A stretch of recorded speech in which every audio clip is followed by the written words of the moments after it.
Om Namo Bhagavate Vasudevaya. Om Namo Bhagavate Vasudevaya. Om Namo Bhagavate Vasudevaya. So today we're reading from Srimad Bhagvatam 6th Canto, Chapter 3, which is entitled Yamaraj Instructs His Messengers, text 32. Yeah, it's coming? Okay, thank you. Just now coming, huh? Okay, great. Shrinvatam Glinatam Viryani Udhamani Harer Moho Yata Sujjaitaya Bhaktya Shudyan Natma Vrati Dibi Shrinvatam Grinatam Viryani Udhamani Harer Moho Yata Sujjataya Bhaktya Shujyanatma Vratadibi Shrinvatam Grinatam Viryani Udamani Harer Moho Yata Sujjataya Bhaktya Shujyanatma Vratadibi.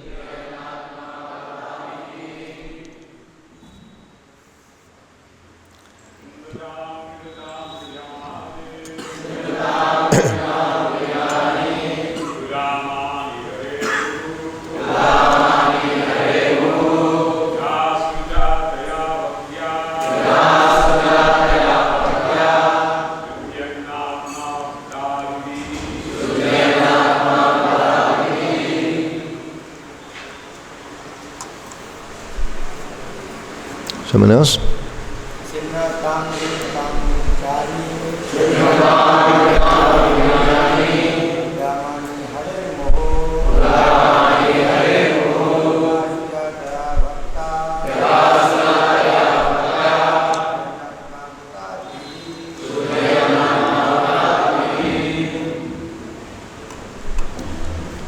Ladies?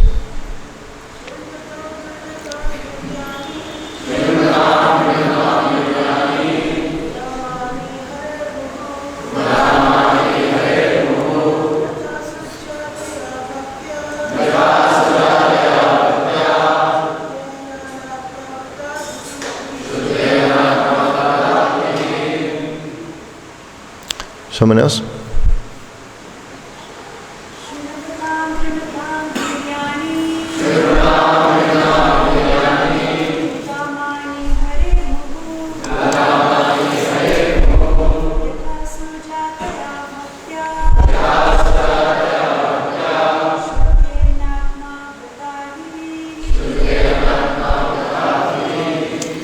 Word meanings: Shrinvatam, of those hearing. Grininatam, and chanting. Viryani, the wonderful activities. Udamani, able to counteract sin. Hare, of the Supreme Personality of Godhead. Moho, always. Yata, as. Sujataya, easily brought forth. Bhaktya, by devotional service. Shudyat, may be purified. Na, not. Atma, the heart and soul. Vrata adibihi, by performing ritualistic ceremonies. Translation and purport by His Divine Grace, Srila Prabhupada. One who constantly hears and chants the holy name of the Lord, and hears and chants about His activities, can very easily attain the platform of pure devotional service, which can cleanse the dirt from one's heart. One cannot achieve such purification merely by observing vows and performing Vedic ritualistic ceremonies. So let's all say it together. One who constantly hears and chants the holy name of the Lord, and hears and chants about his activities, can very easily attain the platform of pure devotional service, which can cleanse the dirt from one's heart. One cannot achieve such purification merely by observing vows and performing Vedic ritualistic ceremonies. Purport. One may very easily practice chanting and hearing the holy name of the Lord and thus become ecstatic in spiritual life. Padma Purana states, Nama paradha yuktanam naman yeva harantyagam avishranta prayuktani tani evarta karani cha. Even if one chants the Hare Krishna mantra offensively, one can avoid offenses by continuously chanting without deviation. One who becomes accustomed to this practice will always remain in a pure transcendental position, untouchable by sinful reactions. Shukadev Goswami especially requested King Parikshit to note this fact very carefully. There is no profit, however, in executing the Vedic ritualistic ceremonies. By performing such activities, one may go to the higher planetary systems, but as stated in Bhagavad Gita 9:21, Shine punye marcha lokam vishanti. When the period of one's enjoyment in the heavenly planets is terminated because of the limited extent of the results of one's pious activities, one must return to earth. Thus, there is no use in endeavoring to travel up and down in the universe. It is better to chant the holy name of the Lord so that one may become fully purified and eligible to return back home, back to Godhead. That is the aim of life, and that is the perfection of life. Om Gyanatam Yandasha Janan Anjana Shalakaya Chakshru Umanitam Yena Tasmai Shri Gurave Namaha Shri Chaitanyamaro Vishtam Stapitam Yena Bhutale Swayam Rupa Kadamayam Dadati Svapadantikam Jaya Shri Krishna Chaitanya Prabhu Nityananda Shri Advaita Gadadhar Shivasadi Gaur Bhaktivinoda Hare Krishna Krishna Krishna Hare Hare Hare Rama Rama Rama Hare Hare. So first, just like to mention what a pleasure it is to be back here at the lotus feet of Sri Sri Radha Madan Mohan in the ISKCON Ujjain Yatra. So I think my sense is one of the most beautiful temples in the world. Definitely some of the most beautiful deities in the world, without doubt. And every time I come, Krishna's manifested in more forms. You're going to run out of walls before too long, but anyway, he's especially merciful here. And it's also nice to see so many more devotees than when I was here last. So many more devotees are coming. I think specifically with the brahmacharis, when I was here before, I think there was 30. Now I hear there's 100. So we're meeting here talking about strategic planning, how to expand things in many ways. I think we came to the right place because you obviously have figured out how to expand things in very good ways. So we should learn from everyone here in Ujjain how to triple it. So I don't know how many years it took to go from 30 to 100, but that's 3 times. So next time we come, there should be 300, etc., etc. And of course, not just brahmacharis. We know brahmacharis, they are they're like the backbone of the temple, but temple means community. So and the brahmachari's purpose is to themselves practice devotional service and go out and inspire others in Krishna consciousness. So the proof of the brahmachari's strength of the brahmachari ashram, the grahastha ashram should be growing because there should be more and more people coming through your preaching. So both have to continue. So next time you have to give us the numbers. Last time there were 500 members of the congregation. So if you triple that, that'd be 1,500, or 1,500 to 5,000, something like that. Okay, so. Okay. Jai Prabhupada. So here we are reading about the story of Ajamil, getting near the end of that story. And in this particular section, we're hearing about how the Yamadutas were thwarted or stopped in their efforts by the Vishnu Dutas.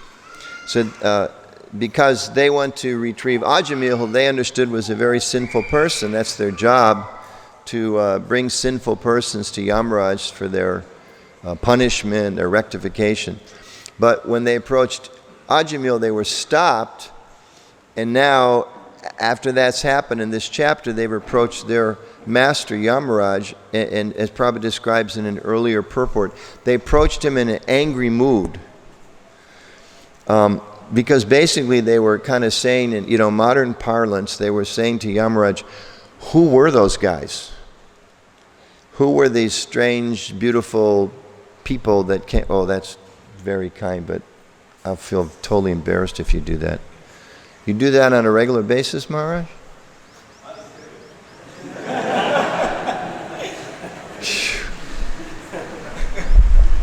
Hare Krishna. So they've approached Yamaraj in this angry mood. Who were those guys? Why were we not able to take Ajamil? And by the way, who's in charge? Because we thought you were in charge. You're the master of the universe, aren't you? Everybody is accountable to you, and we're your representatives. But then we went to carry out your mission, and we were stopped. So we're confused, and we're angry because you've been telling us all along you were the boss. But if you're not really the boss, why are we working for you? Basically, those were some of their complaints. So then Yamaraj, we've been reading so many verses, beautiful instructions about explaining to them who actually is the Supreme Personality, describing to them Lord Vishnu, the special position of Lord Vishnu's devotees, and then particularly the power of the holy name, and how Yamaraj was rescued by the Vishnu Dutas because of his calling upon the Lord's name. So in this particular verse, there's 3 or 4 verses. Yamaraj has stopped his instruction to his servants. So now Sukadeva Goswami, in his conversation, his instruction to Parikshit Maharaj, he's adding a few more verses of his own, sharing his own thoughts, his own realizations, his own insights about the holy name to Maharaj Parikshit. So here in this verse, Sukadeva Goswami is making 3 particular points. One, he's explaining that if we hear, one who constantly hears and chants about the Lord can very easily attain the platform of pure devotion. So we know it's described many places in the scripture. Pure devotion is not an easy thing to achieve, but Sukadeva Goswami is telling Parikshit Maharaj it's actually very easy to achieve if one hears and chants the Lord's name and the Lord's activities. So that's one point that Sukadeva Goswami is making here. The second point he's making is he's explaining how that is true, because by such chanting it cleanses all the dirt from one's heart. And all of us know, if we look at our own our lives and the thoughts that pop up in our minds throughout the day, there's so many unclean things in our hearts, isn't it? We think, sometimes we find ourselves with thinking ill thoughts about another person, even a Vaishnava. Sometimes just pops in our mind. Or sometimes I was sitting here trying to meditate a little bit on giving class, and my mind is very much follows the instruction Krishna gives in the Bhagavad Gita that if it's uncontrolled, it's your worst enemy. So it's always reminding me that it's my worst enemy. So I'm sitting thinking about giving class, and my mind is telling me, you're useless, why are you sitting here? So I was thinking, well, I may be useless, but at least let me say something about Krishna. So there's so much dirt, so many negative thoughts, so many negative habits that we have when we come to Krishna consciousness. Sometimes when people come to Krishna consciousness, they kind of do so in this mood of, I'm a very advanced soul. That's why I've come here. I'm a very special, particular person. But Krishna is very good at showing us pretty soon that we're not so special, and we're not so pure, and revealing to us there's a lot of dirt in our hearts. We shouldn't be discouraged by that. Prabhu would give the example, just like if you go to clean your house, it may look reasonably clean. But then when you start pulling things away from the walls, you look in the corners, you find so much dirt. So in a similar way, in the process of Krishna consciousness, as we go on in our spiritual life, the dirt's revealed so that it can be cleansed away. So when we see these things come up, that shouldn't be a cause for disturbance, but we should think, oh, it's sad and humbling to see there's so much dirt in my heart, but by Krishna's grace, I'm able to see it. It's coming to the surface. So by the practice of Krishna consciousness, it can be cleansed, as is described here. All that dirt can be cleansed. How? By chanting the Lord's holy name. And then the third point that Sukadeva Goswami is particularly making in this verse, that these things, cleansing the heart, awakening pure devotional service, cannot be achieved by any other means or any other Vedic ritualistic processes. Jai Shri Radha Mahan Ki Jai. So these are the three main points. By hearing and chanting, we can easily attain pure devotion, because the holy name cleanses the dirt from our heart, and it can't be achieved by any other purpose. And in the purport, Prabhupada is confirming this. He quotes from the Padma Purana. It's also making the same point, that if we chant the Mahamantra even offensively, by continuing to chant, those offenses will be cleansed. So Srila Prabhupada is, in his purport, stressing that Sukadeva Goswami wanted Parikshit Maharaj to note this point very carefully. He's been discussing so many things through his instructions, but here in this section, we know this is one section of the Bhagavatam that in particular very much emphasizes the whole theology of the holy name and the importance of chanting the holy name. So Sukadeva Goswami, as the guru of Parikshit Maharaj, is stressing this point. Please, he says, like if we have your little smartphone or your paper, please note this down. Please spend special attention to this, that by the holy name only you can become cleansed and you can attain pure devotional service. So in order to understand this, really the seriousness of this, it helps to remember Parikshit Maharaj's situation. He's not just an ordinary person who decided to come to Bhagavatam class. All of us, we try to come to Bhagavatam class hopefully every day. Sometimes we're not able to come every day. Sometimes maybe some neighbors wander by. They just kind of come in, okay, let me hear. That's not Parikshit Maharaj's situation. He's been cursed to die. When the first canto begins, he's got 7 days. We're on the 6th canto, so we don't know exactly how much time is passing, but less than 7 days, and he's going to die. So he's in a very serious mood. He's in a very serious predicament. And therefore, he's left home, he's left his kingdom, he left all of his opulences, he's come to the bank of the sacred rivers to be surrounded by the great sages, asking them, what should I do now? What should I hear about? What should I chant? And Sukadeva Goswami is saying, note this down. This is what you should hear and you should chant about. So his situation is very serious, and as they say, he has no time to waste. It's explained he's not even stopping to drink or eat, because he knows, I don't have much time. It's not a casual thing for him. And therefore, Sukadeva Goswami is affirming, don't waste any time doing anything else. We see the world is full of people doing so many other things. We're here in India, the Vedic ritualistic practices, they're so popular.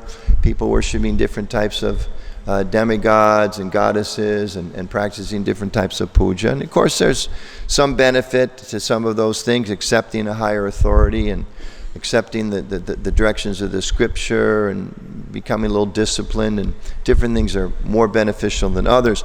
But ultimately, Sukadeva Goswami is saying those things are a waste of time. Just like when we see what's going on in the world at large, there's so much material progress. I was here a few years ago, and this building wasn't here. The kind of unusual modern home to the left was there, but not the building across the street. We'll come back in a few years, there'll be another building. But you come back and see another building somewhere a few blocks away, a building that's there today will have fallen apart or will have been knocked down, will no longer be there. So things are rising and they're falling. As mentioned in the purport, people, they go to the higher planets and they come down. People make a lot of money and they lose their money. People marry a rich and powerful husband and then he abandons them. Or they find a beautiful wife and she runs away with somebody else. Or they find some great scientific discovery and a few years later they say, actually, it's not what it really was, so their fame disappears again. Or they form a big company, make a lot of money for a few years, but then soon after that it's gone. I was, a couple years ago, was visiting some people's homes. Very wealthy people, very wealthy people. And they had a library, and when I go to people's homes, I like to look in the libraries and see what they're reading. And there was a library like one I'd never seen before. They didn't have a lot of books, but they had a lot of books about one topic, a topic that I never needed to read, and I never knew anybody else that needed to read. But the topic of all these books was how to keep your money and how to pass it on to the next generation. So I saw these books, and I immediately was thinking, this is a big pressure for these people. If you expand a big company, or if you inherit a lot of money from your predecessors, your ancestors, I don't have that pressure on me. I didn't inherit a lot of money, nothing particularly glorious about my family lineage that I have to continue on. But these people, they had all this money that those of us from the outside are thinking, oh, they're so fortunate. They just have a life of so much freedom and so much opportunity. But in their minds, they're feeling great pressure. How will I keep the money? How will I expand the money and pass it on to the next generation? So even you go to the higher planets, or the more opulent places in this planet, still, there's so much pressure. There's so little real success, as Sukadeva Goswami is saying here. Ultimately, these things, they're a waste of time in terms of the ultimate purpose of life. Of course, if someone is successful in this world and they utilize that position to help them serve Krishna, to help uplift people and bring them towards God consciousness, that's very nice. We're not, our principle is, as we know, yukta viraga, use things of this world in the Lord's service. But if we don't understand the ultimate aim, then Prabhupada is explaining they have no purpose. There's no ultimate benefit there. So, of course, Krishna confirms that in the 8th chapter of Bhagavad Gita. From the topmost planet in the material world down to the lowest, he says, all are places of misery, wherein repeated birth and death take place. I live in a country where, a little embarrassing, I don't want to talk about it too much, but I am from Washington, so you can't let at least any one day go by without some political comment. Somehow we've elected a man who's fabulously wealthy to be the president. He's an extremely powerful person. He's got a reputation. His name is known all around the world. He's on his third beautiful wife. Who knows how many more he'll have. But the man's totally angry and frustrated. He just kind of like, almost seems like a little description of Hiranyakashipu or something. He just has so much, but he's not satisfied. Not satisfied at all. Because he has so much, but still that frustration is there. So devotees were meant to observe these things. And Sukadeva Goswami is summarizing that to Parikshit Maharaj. Chant the holy name, it can purify you. No other ritualistic performances can do so. And keep your mind focused on the ultimate aim of life. So, relevance to us. We're not Parikshit Maharaj, but we also don't know if we have 7 days. As we hear described sometimes, he knew he had 7 days, so he could focus his mind. We don't know if we have 7 days, maybe 7 weeks, maybe 7 years, maybe 70 years, maybe 7 hours. We don't know. Sometimes we see, I remember one time I was in Chicago going back from some Sankirtan program, and I was on the freeway and a car drove by me. I was maybe going the speed limit there, which was maybe 60 miles an hour on something called the Sky Lane in Chicago, or something, raised freeways. And this car went by me. He must have been going 40 miles an hour faster than I was, really going fast, just like a race car, zoom by. And I was thinking, this is so dangerous. And then about a half a mile later, I came upon the same car, turned over, had rolled over many times, smoke and things coming from the car, and the whole top of the car was crushed, and people were running over to see, is there anybody alive in there? Are they okay? I didn't stop because there were other cars already there, and there was nothing I could have done at that point to help. But it's just an example, such an example, People are thinking, I've got unlimited time. In this case, probably thinking I'm young, I've got a fancy car, look how fast I can go, I'm on top of the world, and in an instant, finished, life's over. So Shukadev Goswami is impressing Parikshit, note this down, how important this are. And we're also advised that we should not waste the time we have, as we hear from Prabhupada and our acharyas, that even a moment's worth of time, we can't buy it back. With all the money in the world, you can make a billion rupees, 500 crores of rupees, but you can't go anywhere and say, can I turn this in and get one more day added to my life? There's no bank. There's a lot of new shopping malls in India now.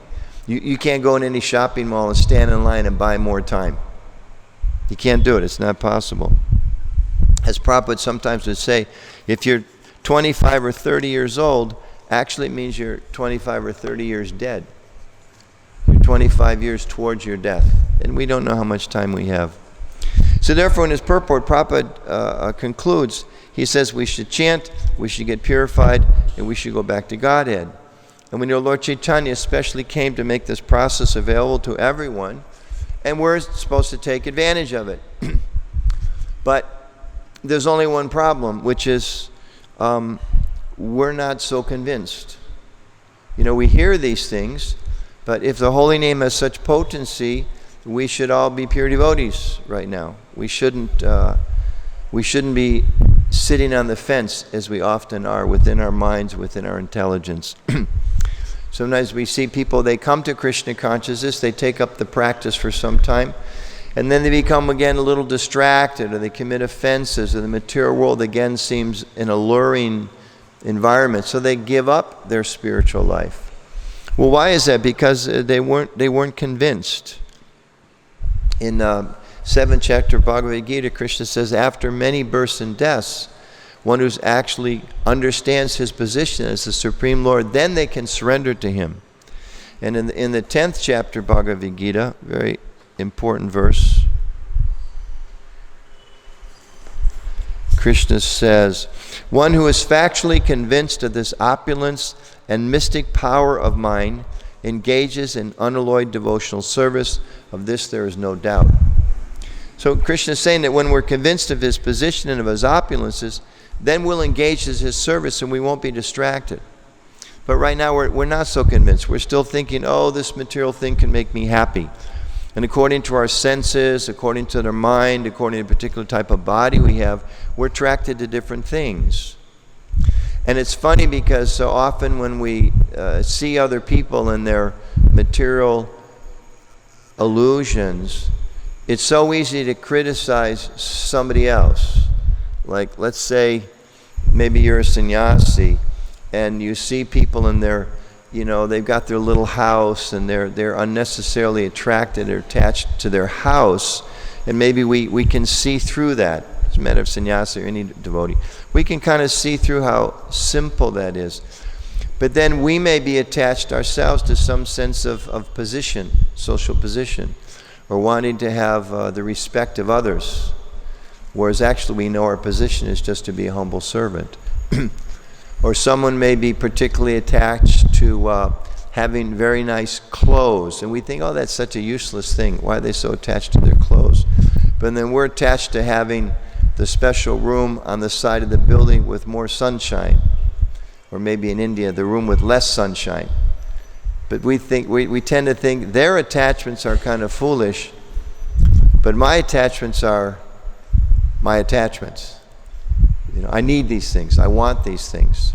So we have to be analytical. We have to be philosophical. And as Krishna says, become convinced that actually there is nothing in this world other than Krishna. The whole Bhagavad Gita, so many chapters describing Krishna says, I'm the taste of water. I'm the light of the sun and the moon. I'm the syllable Om. I'm the ability in man. I'm the strength of the strong. So many different descriptions he gives. And that's meant to help us see that actually this world is nothing but Krishna and Krishna's energies. And that we shouldn't try to seek to enjoy it or control it as separate from him, but to see everything here is just whatever beautiful or opulent things, he says, whatever wondrous things we see, they come from a spark of his splendor. And if that's the case, then let me just seek him. Why be distracted by other things? But somehow we see things as being separate from him. So therefore it's explained here in these verses, we should learn about Krishna, we should chant his name, hear about his activities, and become purified. Another very important point that's made, I'd like to refer to the teachings of Queen Kunti about, she describes that there's also, not just that we chant the Lord's name, but there's a quality that we should develop in this chanting. So this is from famous verse, 1st Canto, chapter 8, text number 26. Queen Kunti prays. My Lord, because we're here, Sukadeva Goswami says you can easily chant, approach the Lord through his name. So Kunti's talking about the same thing. Your Lordship can easily be approached, but only by those who are materially exhausted. As I was saying, those, if we're distracted, if we're attracted to material energy, attached to material energy, we can't approach Krishna. So she says, your Lordship can be easily approached, but only by those who are materially exhausted. One who is on the path of material progress, trying to improve himself with respectable parentage, great opulence, high education, and bodily beauty, cannot approach you with sincere feeling. So Prabhupada comments in his purport. Being materially advanced means taking birth in an aristocratic family and possessing great wealth and education and attractive personal beauty. All materialistic men are mad after possessing these material opulences, and this is known as the advancement of material civilization.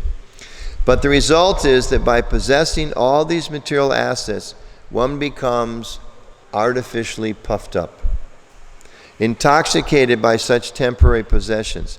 Consequently, such materially puffed up persons are incapable of uttering the holy name of the Lord by addressing him feelingly, O Govinda, O Krishna. It is said in the Shastras that by once uttering the holy name of the Lord, the sinner gets rid of a quantity of sins that he is unable to commit. Such is the power of uttering the holy name of the Lord. There is not the least exaggeration in this statement. Actually, the Lord's holy name has such powerful potency. But there is a quality to such utterances also. It depends on the quality of feeling. A helpless man can feelingly utter the holy name of the Lord, whereas a man who utters the same holy name in great material satisfaction cannot be so sincere. A materially puffed up person may utter the holy name of the Lord occasionally, but he is incapable of uttering the name in quality. So Prabhupada is explaining for our benefit, we've taken up this process of hearing and chanting about the Lord's activities and hearing and chanting about his name, which will purify us. But Prabhupada is explaining to fully evoke our love of Krishna, fully evoke our knowledge of Krishna, our relationship with Krishna. It depends upon the feeling of our chanting. And therefore it's described as devotees, we should, just as we should understand Krishna's position, have knowledge of his opulences in order to surrender to him, in the same way we have to be open and honest and thoughtful with ourselves about our own situation. Parikshit Maharaj was a great emperor. He was the controller of the world, so many opulences, but he realized, I've got 7 days. I don't have a secure position at all. I need the shelter of the great saintly persons. I need the shelter of God. I need to hear what's proper for my life. So in a similar way, we should endeavor to awaken this actual fact of how helpless we are. What's our position? We're also in a very helpless position. But our false ego, our pride, our materialistic conceptions, they don't want us to feel dependent. Everyone in the material world wants to feel independent. Even like you see a little child and the mother or father trying to do something for them, and they say, I can do this. I don't need any help. Jai Shri Shri Radha Madan Mahan. They want to be independent. And then, of course, a couple minutes later, something goes wrong and they run crying to their mother. But this mood is there. No, I want to be independent. In America, I remember seeing a bumper sticker one time in the back of a car. You know, teenagers are notoriously a little excessive in their independent moods, even if they're not so mature yet. So I saw a bumper sticker one time. It's like a teenager to their parents saying, "Mom," and forgive the American lack of civility, but anyway, you'll appreciate the point. It said, "Mom, I hate you. Get out of my life. But before you do, can you please take me to the shopping mall?" So I want to be independent. I want to be the controller, but actually I'm so dependent. So we should give up the wanting to be independent and realize how I am dependent. I mean, even such simple things, you know. If the air goes out of this room, how long will we last? Just a minute or two. Just a minute or two. If the water's shut down, how long will we last? Maybe just a few days. You know, sometimes there's water shortages. Sometimes there's no water, and people die. There's no water. It comes to the village or to the city. Without light, if there's no light, how can we function? I mean, we are completely dependent. You know, Prabhu describes it, we're so proud of our eyes, we can't even see the closest thing to our eye, which is the eyelid. You try to look up at the eye, it's hidden.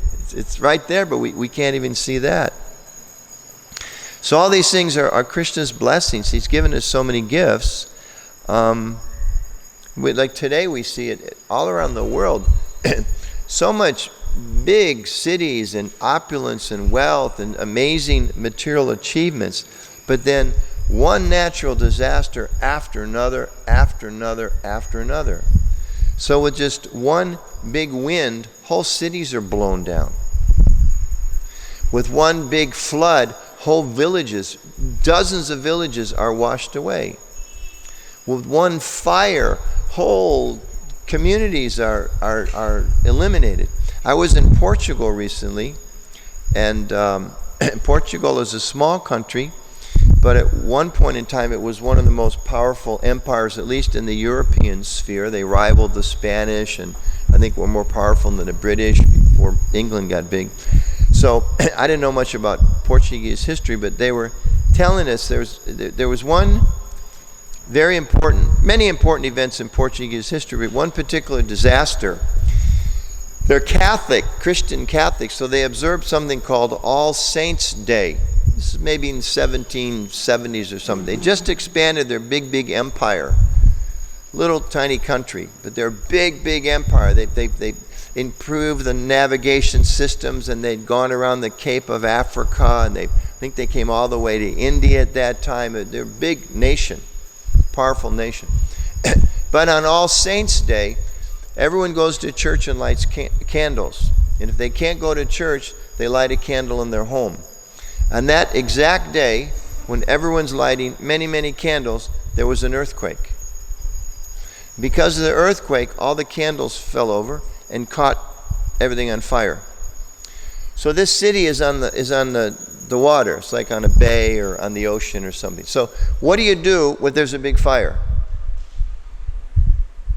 What would you do? You run to the water, isn't it? So everyone in the city ran to the water. But connected to the earthquake was a tsunami. So they all ran down to the river. This is a true story. I never heard this before. They all ran down to the river, and a 20-foot wave came. So big empire, big ships, big bank balances, big controlling so many parts of the world. But the earth shakes, the candles fall, the wave comes. I don't know how far it went into shore, maybe a mile, 2 miles. And I don't think they ever recovered. They never became as powerful again. So many people died. So you see the material energy, we may think we've got some secure position, but it's so, like Prabhupada says, fickle, so flickering. Described like a drop of water on a lotus leaf. So flickering.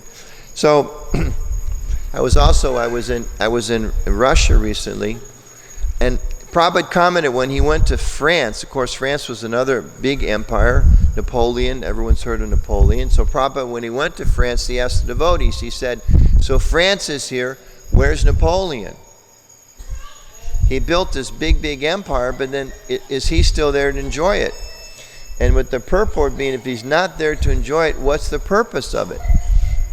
Earlier this year I was in Russia, was driving between the temple and some other place, and there was this huge, beautiful monument structure, and it looked just like the famous Arc de Triomphe in Paris. It looked exactly like it. And I was kind of thinking, am I daydreaming or something? I'm not in Paris, I'm in Moscow. What's this structure? So of course, Napoleon, he built this big monument to himself and to what he'd conquered when his empire was so powerful. So I asked the devotee who was driving me, I said, this looks just like the Arc de Triomphe. Why is this in Moscow? He said, this is the one we built when we defeated Napoleon. So Napoleon builds this big monument. Napoleon's gone, but then the Russians built one just like he built when they defeated Napoleon. So you can rise, you can become Napoleon, you can become Alexander, but it's all tottering. And therefore the 5th canto of the Bhagavatam describes, we should not take shelter in these false materialistic soldiers. We're kind of fighting a battle in the world just to live, to maintain ourselves, maintain our families, but devotees are meant to see all of these materialistic things we can surround ourselves with. Materialistic friends, money, my body itself, described in this work, Vedic rituals, they can't really protect us.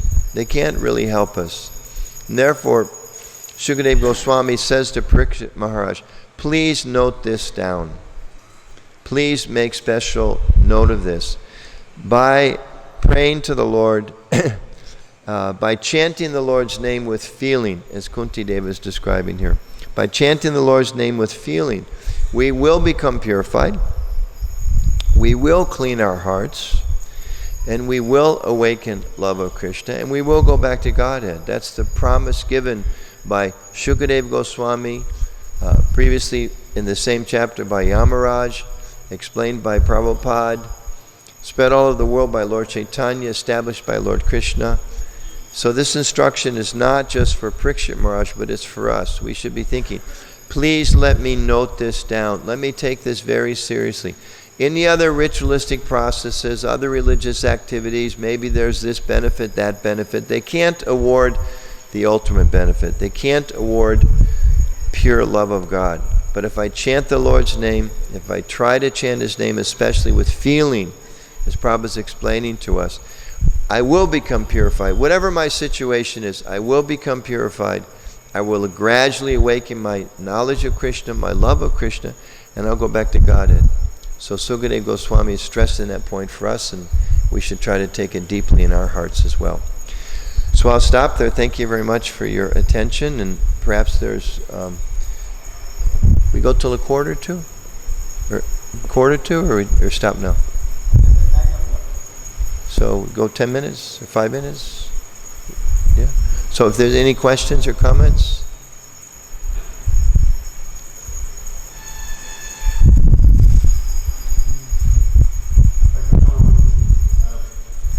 I hear a voice from the sky.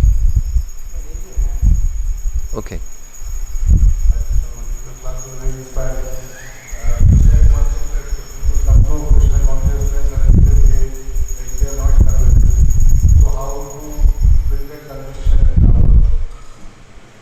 How do we become convinced? Yeah. Well, I mean, that really is the process of devotional service that, Prabhupada told us, we come every morning, we study the Bhagvatam, we hear about Krishna, so we learn those things, then we chant and engage in devotional service, so our hearts become purified. It is explained elsewhere, just like if you have a mirror and it's dirty, you can't see the image. Or if you're looking through your glasses and they're dirty, you can't see properly. So we study and we hear from our guru, from our founder, Acharya Srila Prabhupada, from the great saints whose teachings are there. I mean, so many books. These are all about just helping us take shelter of Krishna. So we learn those things, and then we inquire. Parikshit Maharaj was also inquiring. Please, Sukadeva Goswami, instruct me. And when there are things he didn't understand, he asked to have that clarified so his understanding could go deeper. And also when we hear things, because ultimately we are a personalist movement, which means our philosophy teaches that I'm not in the material world because somebody else made a mistake. I'm here because I made a choice. And I have the power to change that choice. It's up to me. The Guru gives us the instructions, but we have to apply it. Prabhupada describes some places just like a pilot can teach you how to fly a plane, but you have to fly your own plane. So we have to ourselves become convinced of Krishna's position. So by cultivating this knowledge and by practicing Krishna consciousness, all the different 9 processes of devotional service, by praying to him, Krishna, please, I don't want materialistic life. I mean, my mind may tell me so many things, but I don't want that. Even sometimes something as simple as, you walk down the street and your mind thinks, oh, I want that. You just have to stop, say, no, Krishna, I don't want that. I don't want that. I want you. So cultivating that knowledge, cultivating that awareness, because part of it is demonstrating to Krishna, this is what we want. He's in our heart. Why is he giving people the material world? Because they want it. So we have to get rid of that desire. And it's a gradual process. But Prabhupada says every one step we take towards Krishna, he takes 10 steps towards us. In that purport, and I didn't read the purport in the 10th chapter, Prabhupada explains that a little bit more. He writes, when one is firmly convinced of the opulences of the Lord, he accepts Krishna with great faith and without any doubt, and he engages in devotional service. All this particular knowledge is required in order to increase one's interest in the loving devotional service of the Lord. One should not neglect to understand fully how great Krishna is, for by knowing the greatness of Krishna, one will be able to be fixed in sincere devotional service. So Prabhupada wrote all these books, translated them, has us distribute them all around the world, so people can learn and know about Krishna. So take advantage of Prabhupada's books and his lectures and his instructions and association with devotees. All those things are there to help us. Okay? And even like when we come see the deities, when you look at the deities and then Krishna is so beautiful. Sometimes when we chant, we get this experience, Krishna's name is so sweet. And even if we don't have so much realization of that, then just eat a lot of prasadam. That way we realize Krishna's at least one attractive feature of the Lord. We can get full knowledge very easily. Okay. Any other questions or comments? Yes, Prabhu? Marsh, what time do you usually quit? Up to really? Okay. Yes, Prabhu? Thank you very much for such an inspiring class.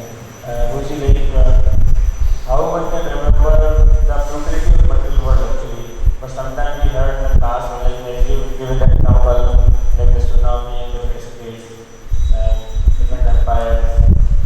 Sometimes I myself used to give the class and put many verses from Mahabharata and all, Bhagvatam and all, Amananda, everything.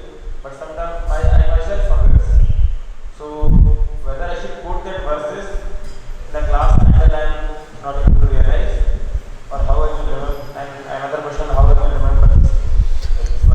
Yeah, nice question. We'll go on quoting the verses because that deepens our philosophical understanding. But the other thing is just open your eyes. I'm saying that to myself, just open our eyes. Last night I stay in a very nice room in the guest house, and last night there was a little kind of a caterpillar worm. It was very small, crawling across the floor. And I was thinking, okay, what am I going to do tomorrow morning? Because he's right in the shower. And he crawls slowly, but I know he doesn't swim. But by the morning, he was still in the same place, like apparently dead. So So I'm thinking, just what is this world? You know, he was a healthy little caterpillar just 12 hours ago, and now he's dead. So, you know, we see these things all around us. And just, you know, we don't want to be, we want to make sure we don't, you know, spend too much time contemplating the material world, because if we do, you know, the opposite effect can happen. But we're not, you know, we're supposed to open our eyes and see what's going on in the world around you. You know, when you're walking down the road and you hear, as we often do, a car crash, or, you know, you hear an alarm, like an ambulance go off. The other day I was on my way to one of the airports, and there was an ambulance sitting on the side of the road. And there was an old lady kind of stroking the head of a younger woman. I couldn't see how old she was. But, you know, obviously something's gone wrong. And I should think as a devotee, right? Devotees should see the pains and pleasures of others as our own. So we should imagine, what's it like to be in that ambulance, you know, not knowing, you know, what's my position, and can the medical people help me or not? You know, we should try to see through the, you know, shastra chakshus, and also see through the eyes of others. We should feel that pain, you know. When we hear a child crying, you know, our mind generally just goes to, like, why is he disturbing me? I'm trying to enjoy life, whether I'm a materialist or a spiritualist trying to sit and listen to Bhagvatam. Why is that child just disturbing me? This world is meant for my comfort, and you're disturbing it. But we should think, no, this child, there obviously something is really disturbing them. What's it like to be that child? Who wants to be in the shoes of that child? How much suffering is there going on? When we hear the ambulance, we should think, you know, someone's in that vehicle suffering. And not just that vehicle, it's his or her, you know, spouse, the kids, the cousins, the family, the neighbors. They're all affected by that suffering. You know, we read in the paper, like in America, this, two or three hurricanes in a row. And they say, you know, like sometimes millions of people lose their homes. And you see pictures of them, you know, with just surrounded by complete disaster. We should be thoughtful. We should think, you know, just like, you know, we're simple devotees, we might not have much, but what would it be like, you know, you go home and there was a fire and everything's gone. Or if one of our temples was, you know, destroyed by some kind of, you know, natural disaster, how much pain is there? So in that way, we should understand and think about our position here is very flickering. You know, I mentioned like that, you know, driving on the road, and that's in my mind there forever. Picture of that car upside down. I remember the wheels are still turning. So he's driving so fast, the wheel is still driving, but he might not even been there. He might have been dead and gone. His soul might have already left by then. So see, you know, notice those things. And feel some compassion for those people too. You should try to awaken that compassion. This is a devotee of Krishna who's suffering. It's not just a karmi or a materialistic person. This is a devotee of Krishna who's, just like me, has forgotten their relationship with Krishna, come into the world out of ignorance, and they're suffering. And I'm similarly suffering, and my situation is similarly precarious. So let me wake up, connect with Krishna, and as best I can help them connect with Krishna. Okay? Yes, Prabhu. I can maybe repeat the question.